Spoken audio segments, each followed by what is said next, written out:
ناظرین گرامی، السلام علیکم ورحمۃ اللہ وبرکاتہ۔ سیدھی بات کے تازہ ترین پرائم ٹائم میں آپ لوگوں کا استقبال ہے۔ ناظرین گرامی، میں انصار عزیز ندوی، اس وقت میرے نام کے ساتھ ندوی کا جو لفظ جڑتا ہے اس ادارے کے سلسلے میں گفتگو کرنے جا رہا ہوں جہاں میں نے تعلیم حاصل کی۔ دارالعلوم ندوۃ العلماء لکھنؤ، اس سے کون ناواقف ہے؟ اس ادارے کو حضرت مولانا علی میاں رحمۃ اللہ علیہ کے ذریعے سے پوری دنیا میں پہچان ملی، شناخت ملی۔ 2004 سے یہاں فضیلت سے فراغت کے بعد سے لکھنؤ بہت بار جانا ہوا اور کئی دفعہ بالخصوص ہمارے جمعیت علماء کے پروگرام میں لائیو ٹیلی کاسٹ کے لیے جو مختلف میدانوں میں یہاں منعقد ہوتے تھے اس کے حوالے سے بھی اور دیگر تنظیموں کے حوالے سے بھی یہاں جانا ہوا۔ لیکن فراغت کے بعد خصوصی طور پر ندوۃ العلماء کے ہی دورے کی نیت سے جانا نہیں ہوا، لیکن ابھی کچھ دن پہلے ندوۃ العلماء میں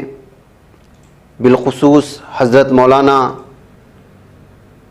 بلال حسنی ندوی دامت برکاتہم سے ملاقات کے غرض سے ہنگامی دورہ ہوا تو 14 سے 15 گھنٹے کے یا صبح سے شام تک کے رہائش کے دوران ندوۃ العلماء کو بدلا سا پایا۔ یہاں کی نئی تعمیری ہاسٹلز، یہاں جو بدلاؤ لائے گئے ہیں تعلیم میں، درس و تدریس میں، ہاسٹلز کی رہائش کی نگرانی میں، بچوں پر جو خصوصی توجہ دی جا رہی ہے اس میں، لائبریری کی شکل میں ہوں، تو محسوس کیا کہ جو بدلاؤ آیا ہے اس بدلاؤ کو سامنے رکھیں اور محسوس ہونے لگا ہے کہ دارالعلوم ندوۃ العلماء جس کی بنیاد جس تحریک کے ذریعے سے آغاز ہو رہی تھی اس کی جانب دھیرے دھیرے بڑھتی چلی جا رہی ہے۔ لیکن ناظرین گرامی، دارالعلوم ندوۃ العلماء کو سمجھنے سے پہلے یا پھر حالیہ اس میں جو بدلاؤ آیا ہے اس کو سمجھنے سے پہلے ہمیں ضرورت اس بات کی ہے کہ تحریک ندوۃ العلماء کو سمجھا جائے۔ اکثر چونکہ لاکھوں کی تعداد میں میرے فالوورز ہیں یوٹیوب میں، جب شروع میں اپنے نام کے ساتھ زیادہ دباؤ کے ساتھ ندوی استعمال کرتا تھا تو جو لوگ عصری علوم سے وابستہ ہیں یا پھر اس طرح مدارس کے یا ایشیا یا بر صغیر کے مشہور مدارس سے جو لوگ ناواقف ہیں بارہا پوچھتے تھے کہ یہ کیا تخلص ہے اور کیا چیز ہے۔ ان کے سامنے بھی یہ چیز لانا بہت ضروری ہے کہ بھارت میں مشہور مدارس سے جو بھی فارغ ہوتا ہے، فارغ ہونے کا مطلب یہ ہے کہ عام طور پر اگر آپ دیکھیں پی ایچ ڈی کر لیتے ہیں، ایم فل کر لیتے ہیں، یا آپ کسی کالج سے یا یونیورسٹی سے ڈگری حاصل کر لیتے ہیں تو اس کو مخصوص کوئی چیز دی جاتی ہے۔ لیکن مدارس میں ایسا ہے کہ جو ہے آپ جب وہاں سے فارغ ہو جاتے ہیں تو آپ کو اس مدرسے کی کنیت دی جاتی ہے، اس کو آپ تخلص بھی کہہ سکتے ہیں۔ اسی طرح دارالعلوم ندوۃ العلماء سے اگر آپ فارغ ہوتے ہیں، یہاں سے آپ عالمیت میں فارغ ہو جاتے ہیں، مکمل کر لیتے ہیں، اس کی تکمیل کر لیتے ہیں، یا فضیلت میں جو الگ الگ شعبہ جات ہیں، وہ حدیث میں بھی ہو سکتا ہے، تفسیر میں بھی ہو سکتا ہے، اور جو ہے آپ کی افتاء کی اس میں بھی ہو سکتا ہے، قرات میں ہو سکتا ہے، بہت سارے اس کے شعبہ جات ہیں، تو پھر آپ کے نام کے ساتھ وہ تخلص جڑ جاتا ہے۔ اگر آپ دارالعلوم دیوبند سے فارغ ہوتے ہیں تو آپ کو قاسمی کا لقب دیا جاتا ہے۔ اگر آپ مظاہر العلوم سہارنپور سے اگر فارغ ہیں تو مظاہری کا دیا جاتا ہے. ایسے ہی بہت سارے بڑے بڑے ادارے ہیں. ریاستی سطح پر بھی اپنے اپنے اعتبار سے بہت بڑے بڑے مدارس ہیں. مثال کے طور پر آپ بنگلور میں آئیں گے تو سبیل الرشاد سے جو فارغ ہوتے ہیں مدرسہ اس کو رشادی کہا جاتا ہے. شاہ ولی اللہ سے اگر کوئی فارغ ہوتا ہے تو اس کو شاہی کہا جاتا ہے. اسی طرح اور بھی، اور مدرسہ مسیح العلوم سے فارغ ہوتے ہیں تو اپنے نام کے ساتھ کچھ جوڑ لیتے ہیں. ایسے ہی مختلف گجرات میں ڈابھیل میں اور بھی بہت بڑے بڑے مدارس ہیں جو بہت ہی زیادہ مشہور بھی ہیں. جامعہ کلکوا ہے ہمارے ایشیا میں سب سے بڑا، کرناٹک میں سب سے بڑا مدرسہ بنگلور کے بعد اگر دیکھا جائے تو ہمارے بھٹکل کا ہے، جامعہ اسلامیہ جامعہ آباد بھٹکل. وہاں جامعی کا لفظ کبھی کبھی استعمال کر لیتے ہیں، جبکہ یہاں سے اکثر فارغ التحصیل جو ہے وہ ندوی ہوا کرتے ہیں، بلکہ ٹوٹلی 100% بھی کہا جائے تو اسے غلطی نہیں ہوگی. بہرکیف ناظرین گرامی، آئیے ہم لوگ سب سے پہلے جب ندوہ کی بات کر رہے ہیں تو اس کی تحریک کو سمجھنے کی کوشش کرتے ہیں. جنگ آزادی ہند 1857 عیسوی کے بعد مسلمانوں میں مایوسی کا عالم تھا، اور مایوسی قسم عام ہو چکی تھی. مسلمانوں کو پسپائی سے نکال کر بلندی تک لے جانے کے لیے دو عظیم لیکن ایک دوسرے کی متضاد تحریک وجود میں آ چکی تھی. ایک دیوبند کی تحریک، دارالعلوم دیوبند، اور دوسری علی گڑھ تحریک. لیکن ان دونوں تحریکوں میں اتنی دوری اور اتنا تضاد تھا کہ خود مسلمانوں کے لیے ایک بہت بڑا مسئلہ بن چکا تھا. مسلمان دو گروہوں میں، جدت پسند اور قدامت پسند میں تقسیم ہو چکے تھے. علی گڑھ جدیدیت کو اختیار کرنے اور ہر قدیم فکر سے دستبردار ہونے کا داعی تھا، اور قدیم و جدید کی اس تقسیم کے علاوہ ایک اور خطرناک فرقہ بندی مسلمانوں میں پوری طرح پھیلی ہوئی تھی. وہ فرقہ بندی تھی تقلید اور عدم تقلید کی. آمین، رفع یدین اور قرات خلف الامام کے مسائل کی بنیاد پر خون خرابہ، طعن و تشنیع اور فرقہ پرستی عام تھی. سینکڑوں سال پرانے ان مسائل پر روزانہ ایسے دسیوں مناظرے ہوتے تھے جن کا حکم کوئی غیر مسلم ہوتا تھا، یعنی جن کو اس مسائل سے کوئی لینا دینا ہی نہیں تھا. تیسری طرف تعظیم اولیاء، فاتحہ خوانی، صلاۃ و سلام جیسے معمولی مسائل پر ایک دوسرے کو کافر کہنے کی ناپسندیدہ روش زوروں پر ہو چکی تھی. غرض یہ کہ مسلمانان ہند بے شمار خطرناک مسائل میں الجھے ہوئے تھے. ان مسائل کو سلجھانے کے لیے ایک ایسے شخص کی ضرورت تھی جو علوم شرعیہ پر بھی مجتہدانہ نگاہ رکھتا ہو اور زمانے کی ضروریات کا بھی مکمل احساس رکھتا ہو. ایسے وقت میں مولانا سید محمد علی مونگیری کی شکل میں مذہبی شخصیت رونما ہوئی. حضرت مولانا سید محمد علی مونگیری نے رحمۃ اللہ علیہ 1310 ہجری میں، اور اگر مطابق دیکھا جائے تو 1892 عیسوی میں مدرسہ فیض عام کانپور کے جلسے دستار بندی کے موقع پر ندوۃ العلماء کا تخیل پیش کیا. اس موقع پر حاضر سبھی علماء نے اس تجویز کو پسند کیا. اس مجلس کا نام ندوۃ العلماء تجویز ہوا، اور اس کے محرک اول سید محمد علی مونگیری ہی کو اس کا ناظم اول مقرر کر دیا. یہ طے پایا کہ آئندہ سال اس مجلس کا ایک جلسہ عام ہوگا جس میں تمام مسالک کے ممتاز علماء کو دعوت دی جائے. چنانچہ 15 اور 17 شوال المکرم 1311 ہجری مطابق 22 اور 24 اپریل،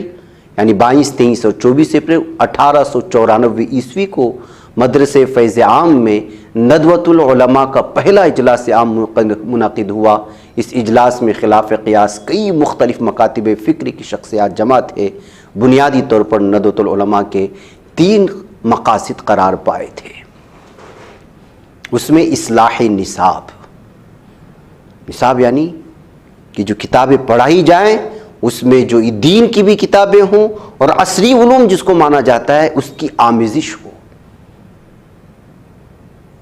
دین اور دنیا کو ایک ساتھ لے کر کے چلا جائے. اور رفع نزاع باہم، اب باہم جو نزاع ہے، جو مخالفتیں ہیں،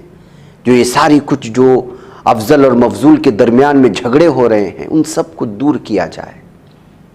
اور پھر تیسرا سب سے اہم ترین مقصد تھا غیر مسلموں میں اسلام کا تعارف. اس پر اس ادارے کی مین مقاصد کو بنیاد بناتے ہوئے اس کی ابتدا کی گئی، بنیاد رکھی گئی۔ حضرت مولانا محمد علی مونگیری رحمۃ اللہ علیہ نے محسوس کیا جس فکر اور تخیل کے وہ علمبردار ہیں وہ اس وقت تک عام نہیں کی جا سکتی جب تک اس فکر کو نئی جہت اور زاویہ نہ ملے، لہٰذا انہوں نے 12 محرم الحرام 1313 ہجری کو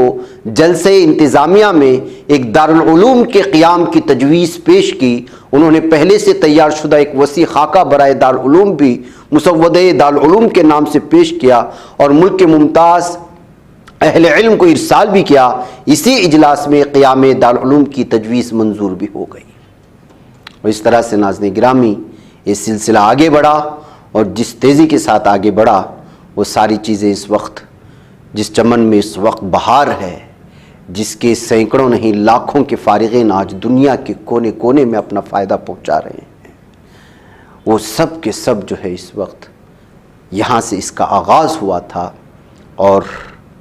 اب جو آپ دیکھ رہے ہیں میری اسکرین پر یہ حال ہی کا اس کا جو ہے پورا نقشہ ہے۔ کئی بار سوچا تھا، اب جب دیکھا آنکھوں دیکھا حال تو سوچا کہ کیوں نہ رکوں۔ دراصل مختصر وقفہ تھا میرے پاس،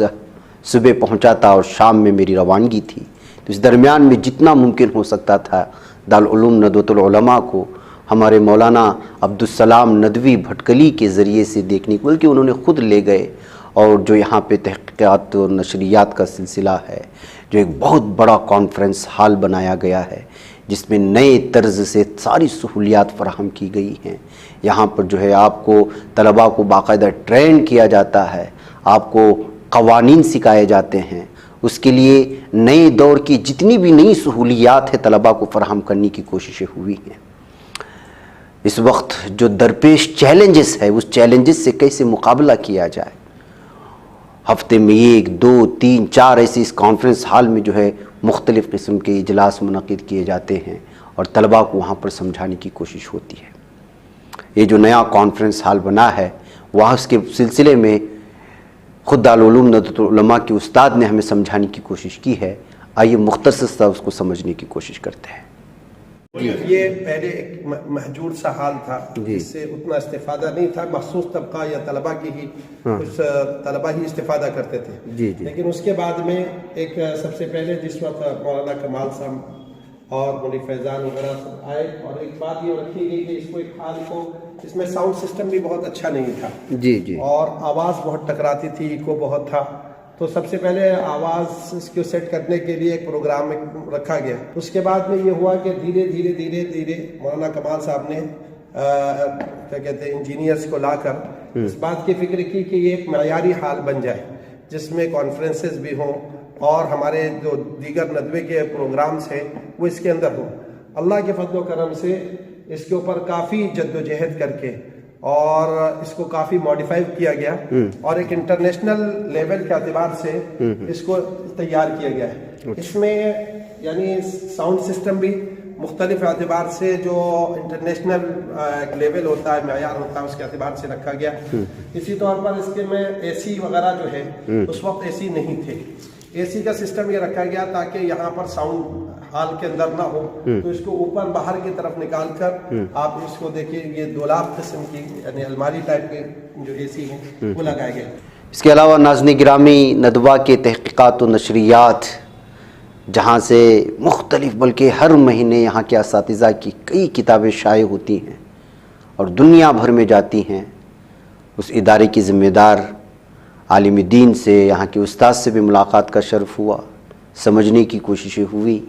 کچھ کتابیں تحفے میں بھی ملیں اور کچھ خریدی بھی گئی۔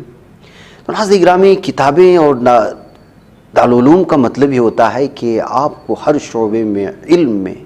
بصیرت اور بصارت کے ساتھ تمام چیزوں کی تحقیق کے ساتھ جو ہے اس کو حاصل کرنا۔ یہاں آپ ایک مرتبہ کسی بھی استاد سے ملاقات کر لیں، کوئی بھی استاد آپ کو تحفے میں کوئی اپنی تصنیف دیے بغیر نہیں چھوڑتا تحفہ، اور واپس لوٹتے لوٹتے آپ کی بیگ کتابوں سے بھر جاتی ہے۔ یہ دارالعلوم ندوۃ العلماء کی شان ہے۔ بہرکیف ناظرین گرامی، ہم جب تعلیم حاصل کر رہے تھے تو ندوۃ العلماء کی بہت ساری زمین خالی خالی نظر آتی تھی.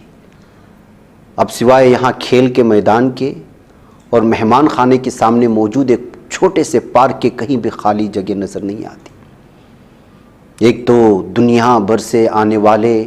طلباء کی تعداد میں اضافہ، اور دوسری جانب جس سنجیدگی سے یہاں پر طلباء کی تربیت ہوتی ہے ہر ہاسٹل میں، اور اس کا تذکرہ خود جو ہے جناب مولانا کاکا سعید احمد عمری نے اپنے تاثرات و مشاہدات میں دارالعلوم ندوۃ العلماء میں 2 دن رہنے کا جو ان کا ایکسپیرینس تھا اس کا اظہار انہوں نے اپنے قلم سے کیا تھا. 24 نومبر 2013 کو All India Muslim Personal Law Board کے عہدے داران اور کنوینرز کی ایک خصوصی نشست دارالعلوم ندوۃ العلماء میں منعقد ہوئی تھی. اس میں معتمد جامعہ دارالسلام عمر آباد مولانا کاکا سعید احمد عمری جو نائب صدر All India Muslim Personal Law Board تھے، انہوں نے بھی شرکت کی تھی، اور مولانا محترم کے ساتھ بحیثیت رفیق سفر مولانا محمد رفیع کلوری عمری بھی تھے. تو مہمان خانے میں ان کا جو قیام رہا اور دارالعلوم ندوۃ العلماء میں 2 دن جو قیام رہا، انہوں نے جو کچھ دیکھا، یہاں کے تعمیر حیات جو دارالعلوم ندوۃ العلماء کا ترجمان ہے اور ہر مہینے باقاعدہ چھپتا ہے، اور اس کے مضامین بھی پوری دنیا میں اس سے استفادہ کیا جاتا ہے. انہوں نے لکھا ہے کہ ندوۃ العلماء کی ممتاز خوبی یہ ہے کہ یہاں ہر طرف علمی ماحول ہے. درس کے اوقات صبح 7:40 سے دوپہر 1:20 تک جاری رہتے ہیں. اس کے بعد نماز ظہر ہوتی ہے. طلباء کا کھانا دونوں وقت کمروں میں پہنچایا جاتا ہے. کھانے سے فارغ ہو کر کچھ طلباء تھوڑی دیر قیلولہ بھی کر لیتے ہیں. مولانا نے اپنے اس مضمون میں ندوے میں جو جملہ 10 ہاسٹلز ہیں اس کا تذکرہ کرتے ہوئے لکھتے ہیں کہ ہر ہاسٹل میں ایک ایک دارالمطالعہ ہے جہاں رسائل و اخبارات کے علاوہ امہات الکتب کا قابل ذکر ذخیرہ موجود ہے. طلباء ظہر بعد، عصر بعد، مغرب بعد، عشاء بعد پابندی کے ساتھ ان کتب خانوں سے استفادہ کرتے ہیں. البتہ مغرب بعد سے عشاء تک کی بیٹھک درسیات کے اعادے اور دوسرے دن کی درس کی تیاری کے لیے مخصوص ہوتی ہیں. مرکزی لائبریری علامہ شبلی نعمانی کے نام سے موسوم ہے، اور وہ دیکھ رہے ہیں آپ اس وقت ہمارے اسکرین پر. تعلیمی اوقات میں بھی یہ لائبریری باقاعدہ پابندی کے ساتھ کھلتی ہے. خالی گھنٹوں میں طلباء وقت ضائع کیے بغیر لائبریری پہنچ جاتے ہیں اور فارغ اوقات میں رات 11 بجے تک ان سے مستفید ہوتے ہیں. ناظرین گرامی، مجھے بھی جو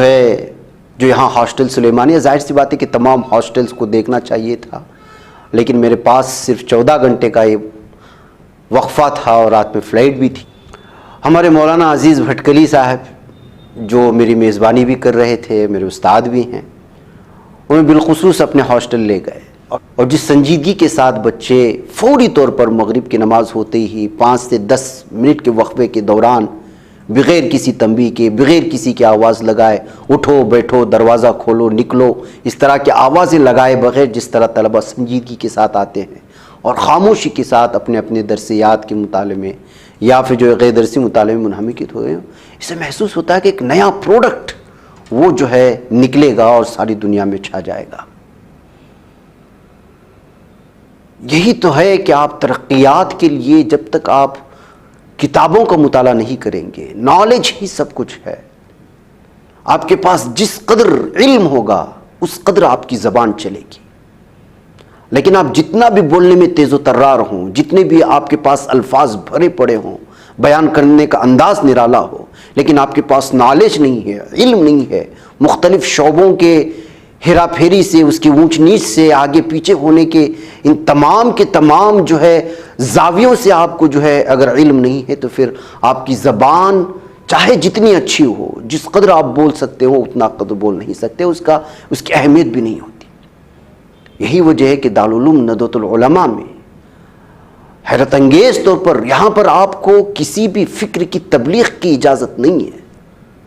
لیکن آپ یہاں لائبریری میں چلے جائیں آپ کو ہر فکر کی کتابیں ملیں گی. آپ جائیے پڑھیے. آپ اگر اہل سلف و خلف کے فالوورز ہیں تو پڑھیے، آپ کے لیے کتابیں موجود ہیں. آپ احناف یعنی حنفی ہیں تو ان کی کتابیں ہیں، آپ شافعی ہیں تو ان کے دلائل کی کتابیں اور مراجع ہیں. اگر آپ حنفی مالکی ہیں تو اس کے آپ کے پاس دلائل ہیں، اگر آپ سلفی ہیں تو اس کے لیے آپ کے لیے کتابیں درکار ہیں۔ آپ اپنی سوچ اپنے کمرے اور اپنے مطالعے تک محدود رکھ سکتے ہیں، لیکن ندوہ کے کیمپس میں تبلیغ نہیں کر سکتے۔ آپ جس شعبے میں جس قدر جو ہے آپ اس میں محنت کریں گے، جد و جہد کریں گے، اسی فکر کے ساتھ جب آپ فارغ ہوں گے تو نکل کر کے باہر آئیں۔ اب میدان آپ کا ہے، ندوے نے آپ کو راستہ بتا دیا ہے، صحیح کیا ہے، غلط کیا ہے، اچھا کیا ہے، برا کیا ہے، افضل کیا ہے، مفضول کیا ہے، بہتر کیا ہے، اس سے کم بہتر کیا ہے، یہ ساری چیزیں بتائی جا چکی ہیں۔ یہی وجہ ہے کہ ندوۃ العلماء کے عالم دین دنیا کی جس شعبے بھی جاتے ہیں وہاں اپنا نام بنا لیتے ہیں۔ بھائی ناظرین گرامی، مجھے بھی طلباء کے سامنے ہمارے مولانا عزیز بھٹکلی صاحب نے موقع کا فائدہ اٹھانے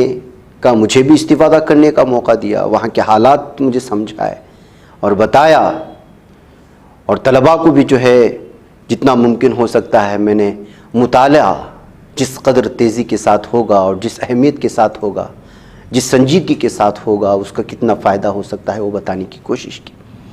چونکہ یہ ساری ویڈیوز ہیں لیکن وقت لمبا ہو جائے گا، میں اس کی جانب جانا نہیں چاہتا۔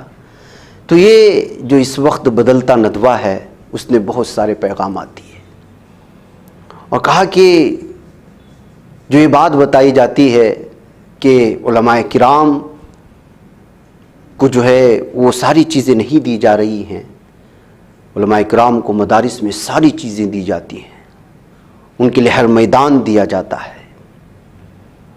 اب شرط یہ ہے کہ وہ اپنے میدان کو چوز کرے، منتخب کرے، اس کا انتخاب اس کو سمجھ میں آئے کہ مجھے کس میدان میں جانا ہے، پھر اس میدان میں آگے لڑنا ہے۔ جیسے ندوہ میں ہے، اگر آپ جم کرنا چاہتے ہیں آپ کو یہاں جم ہے، ورزش خانہ موجود ہے آپ کو۔ اگر آپ اچھے کھیل میں آگے بڑھنا چاہتے ہیں تو یہاں میدان بنایا گیا ہے آپ کے لیے۔ اگر آپ انگریزی میں تعلیم حاصل کر کے اور آگے بڑھنا چاہتے ہیں تو یہاں تو انتظامیہ کی جانب سے باقاعدہ انگریزی اور دیگر شعبہ جات میں آگے بڑھنے کے لیے آپ کے لیے مختلف قسم کے اساتذہ بھی فراہم کی جا رہے ہیں، میدان بھی فراہم کی جا رہے ہیں، وقت بھی اور پلیس بھی اور اسپیس بھی۔ کمپیوٹر کی تعلیم حاصل کرنا چاہتے ہیں آپ، اس کو ساری چیزیں آپ کے لیے مہیا ہیں۔ اسی لیے مولانا نے لکھا ہے، جیسے کہ میں نے کہا کاکا سید احمد عمری صاحب کا ان کا ایک اس وقت مضمون میرے سامنے اس وقت کھلا ہوا ہے۔ انہوں نے لکھا ہے کہ ہم نے مغرب بعد طلباء کے کمروں کا جائزہ لیا، صاف ستھرے کمرے اور دروازوں کے پاس سلیقے سے رکھے گئے چپل اور جوتے طلباء کے حسن ذوق اور سلیقہ مندی کا ثبوت دے رہے تھے۔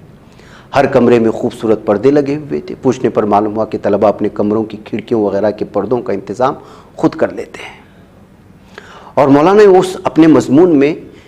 ندوہ کے جو نائب محتمم ہیں جن کا تذکرہ میں نے کیا، مولانا عبدالعزیز صاحب ندوی بھٹکلی صاحب کا بھی تذکرہ کیا ہے۔ انہوں نے لکھا ہے کہ وہ بڑے فعال اور متحرک ہیں،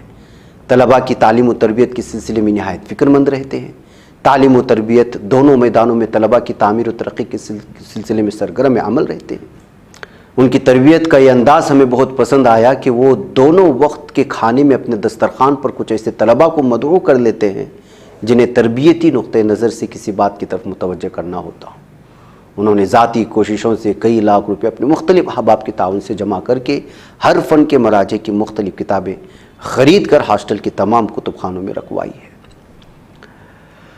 بہرکیف ناظرین گرامی، جس طرح سے جو ہے اس وقت جو الگ الگ طرح کی بلکہ یہاں کی مختلف شعبہ جات میں جو جانا ہوا،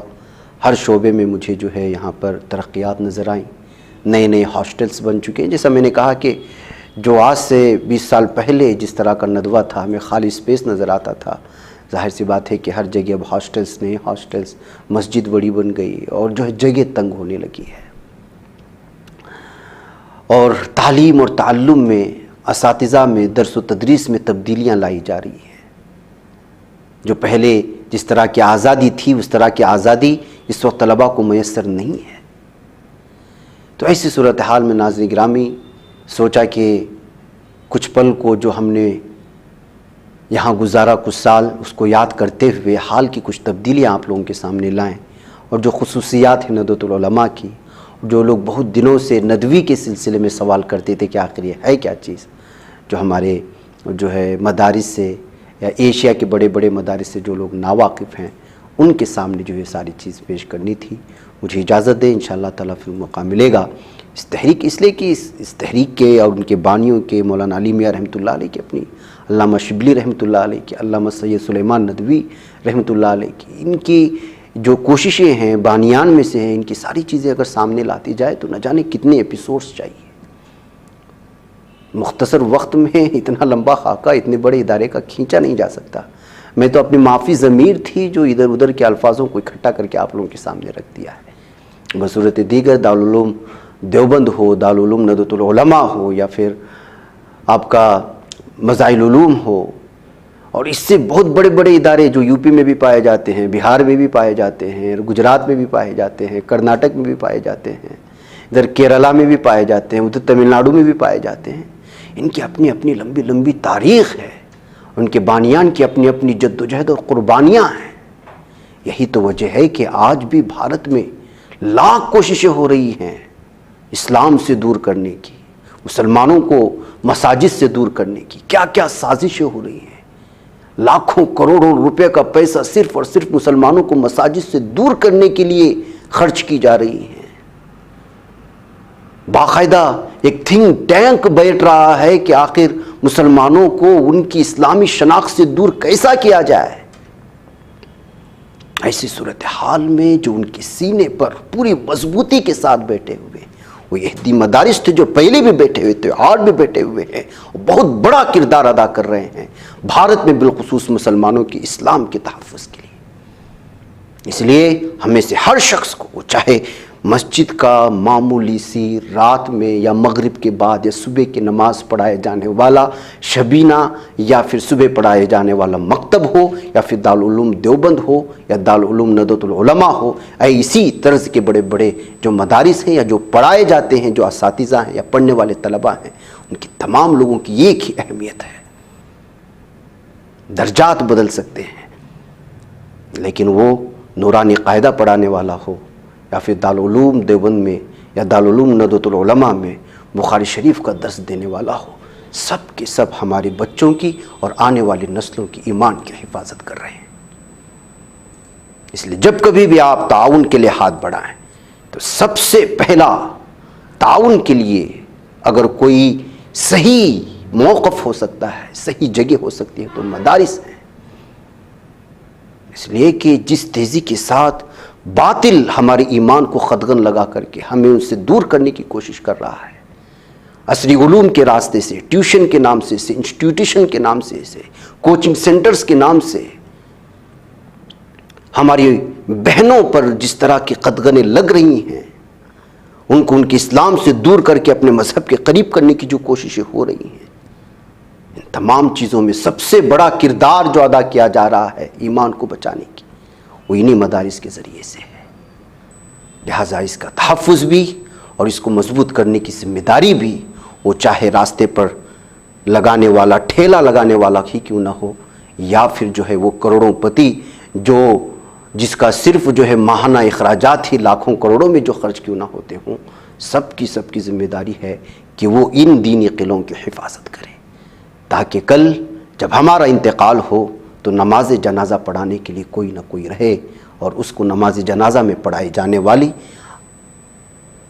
جو دعائیں ہیں وہ بھی یاد رہے، اور اس کا طریقہ بھی اسے یاد رہے. ناظرین مجھے اجازت دیں. السلام علیکم ورحمۃ اللہ وبرکاتہ. یہ بچ پاتا ہے کوئی صحافی کی نگاہوں سے،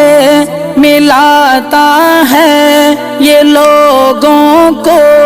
محبت کی پناہوں سے. کرم اور درد مندی کا ہے ایک سنسار سیدھی بات، عزیمت جرأت و ہمت کا ہے اظہار سیدھی بات، عزیمت جرأت و ہمت